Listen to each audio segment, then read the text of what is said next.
I now give the floor to His Excellency Osama Saleh Mohammed, Minister for Foreign Affairs of Eritrea. Should I read the red one? No. Oh. That is only for your information. So only the black. Yes. And this is the phonetic pronunciation of all the names. Osama. Okay. Saleh.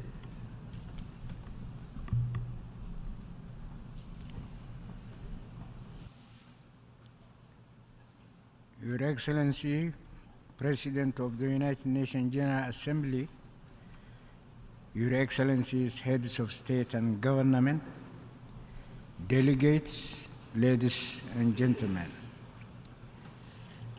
Allow me first to express my warmest congratulations to Your Excellency for your election as President of the current session of the United Nations General Assembly.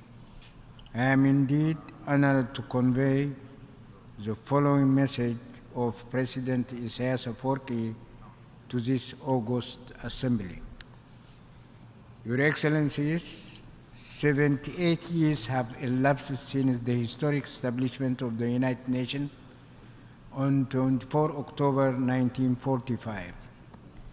This historic event occurred on the ashes and aftermath of the Second World War, which had caused unprecedented loss of life and devastation to humanity. Unfortunately, the poignant lessons drawn from this ferocious war did not usher in an era of enduring peace rooted on legality, justice, and sustainable equilibrium in global terms. The Cold War that lasted for the subsequent 45 years incubated a spiral of incessant conflicts and instability in many parts of the world, which all its detrimental consequences to enduring and inclusive prosperity. More ominously, the futile attempts to impose a unipolar world order in the last 30 years or so, and in particular, the crisis spawned in these times aimed at reviving defunct alliances and military blocs, are increasingly pushing our global community into the precipice of a much more perilous catastrophe. Within this calamitous global reality, the African continent has been and remains marginalized, compelled as it is to shoulder the brunt of these destructive policies. In this perspective, it must be recognized that the resistance movements unfolding in Africa, manifested in different variants, are expressions and continuation of the struggle against colonialism. They are defiant reactions to modern slavery, unremitting plunder and domination. They are another dimension that is often glossed over is the fact that Al-Qaeda, Daesh, Al-Shabaab, as well as other offshoots and franchise terrorist groups are criminal enterprises propped up and funded by the same forces of domination for political ends. They are ruthlessly instrumentalized to foment crisis and provide plausible pretexts for military intervention. Excellencies, I have dwelt at some length on the legacy of the acts of destabilization unleashed by the forces of hegemony, because my country too has not been spared from its fallouts within the overall global context. I am not referring to the distant past or the 1950s, in which Eritrea's inalienable right to decolonization was sacrificed on the altar of geostrategic interests of these powers. We must recognize that the sanctions imposed on Eritrea from 2009 until 2018 was another recent act of transgression and deceit which requires full redress and accountability.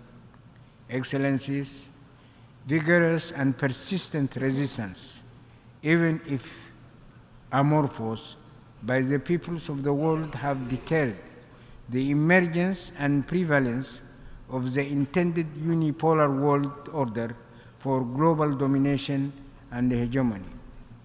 The vibrant trend, the invigorated resistances that are mushrooming in different parts of the world indicate that we are on the cusp or threshold of a new reality, a historical crossroads that will augur a new world order. Obviously, this will not transpire tomorrow. Inexorable as it is, the path will not be easy or attainable in a short span of time, but there is no doubt whatsoever that the destiny will ultimately be reached. The new desired global order will have to be accompanied and cemented by far-reaching structural changes in the global governance architecture, as well as various international and regional organizations. An avoidable pitfall in this indispensable collective effort would be a tendency for cosmetic and nominal measures that will only engender false hope and apathy on the peoples and countries of the world who seek and aspire for genuine changes for enduring peace, stability, and prosperity.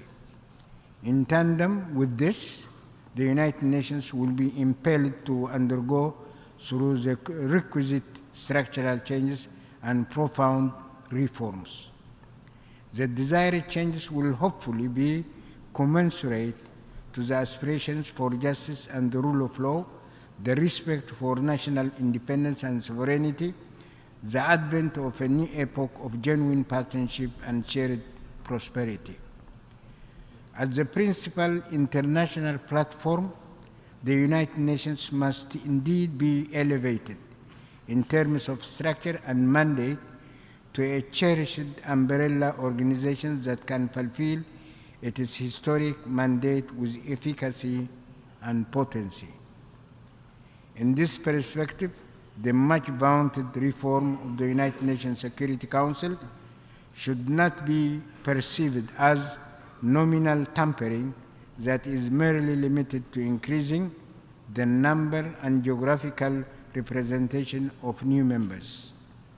The architecture of the veto power and other institutional distortions that incapacitate the United Nations Security Council from exercising its responsibilities on the basis of international law with impartiality and objectivity must be examined with the historical track record as a guiding template.